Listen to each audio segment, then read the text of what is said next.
Planned Parenthood's latest annual report has just been released, and it shows a record number of abortions.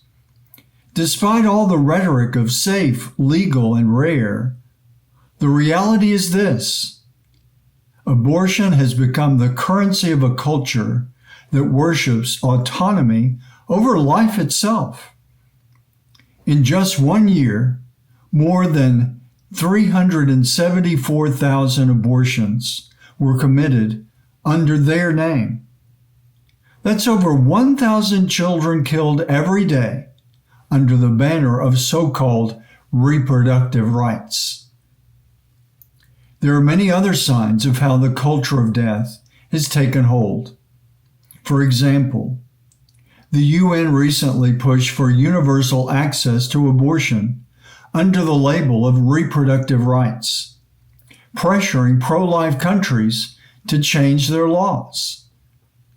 Walgreens and CVS announced they will begin dispensing abortion pills across multiple U.S. states, including some states with a strong Catholic populations.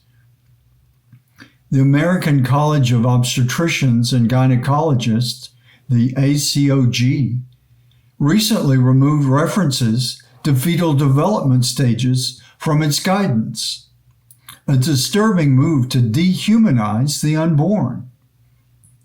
Assisted suicide legislation is advancing in states like New York and Massachusetts, with public figures promoting it as compassionate care. And while these numbers rise, what do we hear from many Catholic leaders and institutions?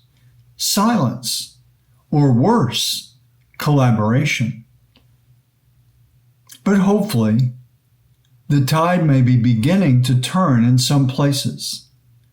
Senator John Kennedy has called for a top-down review of the FDA's approval of the abortion pill mifepristone.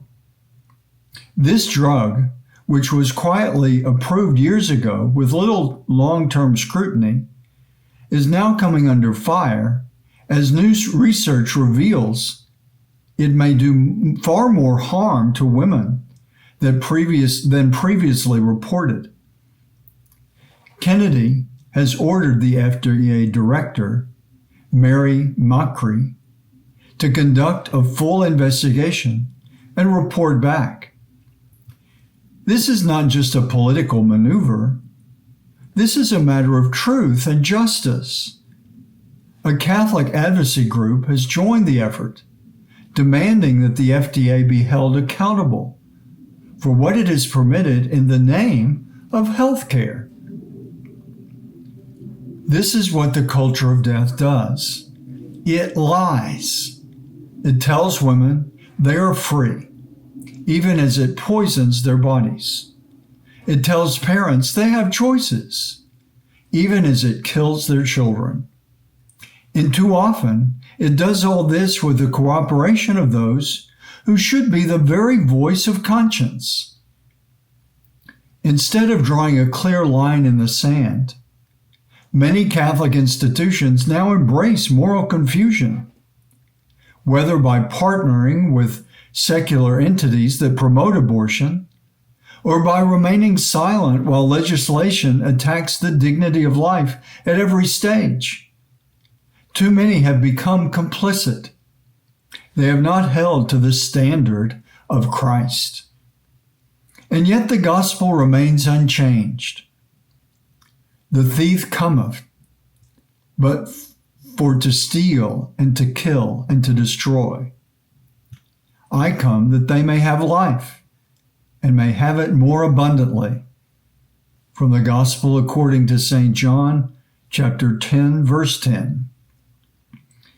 Christ does not merely give life, he is life, and to belong to him is to witness to that life without compromise.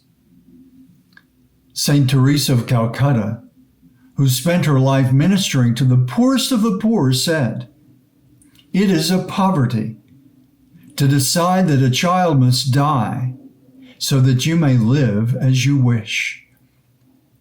It is a poverty of the deepest kind, and yet our world has embraced that poverty and called it freedom. The so-called progress of our age demands sacrifices, not to God, but to self, to convenience, to comfort. It is the demonic spirit of Moloch reborn, veiled in medical scrubs and court decisions. As St. Teresa of Calcutta said, the greatest destroyer of peace is abortion. Because if a mother can kill her own child, what is left for me to kill you and you to kill me? We must be clear. A church that makes peace with a culture of death has made her war against Christ. The Lord does not tolerate a divided heart. No man can serve two masters. From the Gospel according to St. Matthew, chapter 6, verse 24. But there is hope. There is always hope, because Christ has conquered death. His victory is not in question. The only question is whether we will stand with him or fall with the world. St. Pius V said, all the evils of the world are due to lukewarm Catholics. And St. Catherine of Siena said, if you are what you should be, you will set the whole world ablaze. This is not the time for soft word. It is the time for a clear trumpet. For if the trumpet give an uncertain sound, who shall prepare himself to the battle? From 1 Corinthians chapter 14, verse 8.